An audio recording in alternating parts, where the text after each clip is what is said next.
ভাল লাগিলে ভোটদান কৰিলো আৰু ভোটিঙৰ পাছতে বুটাম টিপাৰ লগে লগে পদুমৰ ফুলপাহ মেচিনত দেখা দিছে যথেষ্ট আনন্দিত আৰু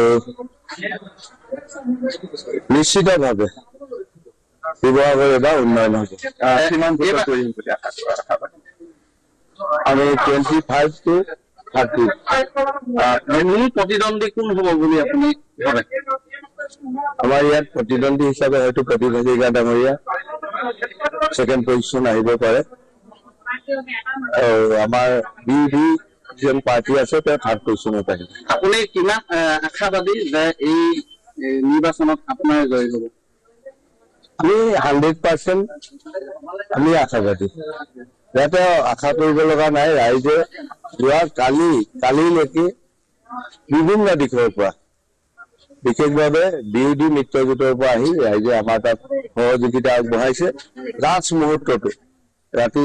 12টা বজাতো আহি ৰাইজে ভাৰতীয় জনতা পাৰ্টিক ভোট দিয়াৰ কাৰণে ইতিমধ্যে সকলোৱে সিদ্ধান্ত লৈ পেলাইছে কাৰণ কি বুলি ভাবে বহু কাৰণ আছে বিশেষভাৱে শিৱসাগৰখনৰ পৰিস্থিতি আৰু যোৱা 10টা বছৰত বাকীবিলাক যেনেদৰে ডেভেলপ হ'ল শিৱসাগৰখন বহুখিনি পিছ পৰি গ'ল সকলো দিশতে পিছ পৰিলে যাৰ বাবে শিৱসাগৰ ৰাইজে এবাৰ বুজি পাইছে যে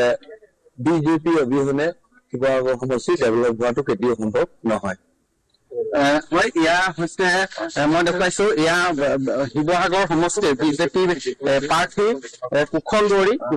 ইতিমধ্যে সেই থামৰাম গগৈ উচ্চতৰ মাধ্যমিক বিদ্যালয়ৰ যি 194 নং ভোট গ্ৰহণ কেন্দ্ৰ আছে এই ভোট গ্ৰহণ কেন্দ্ৰত ভোটদান কৰি তেওঁ নিজৰ ভোটাধিকাৰ সাব্যস্ত কৰি ওলাই আহিছে আৰু মই ইয়াৰ জয়ন্ত মই সামগ্ৰিক পৰিৱেশ দেখুৱাব বিচাৰিছো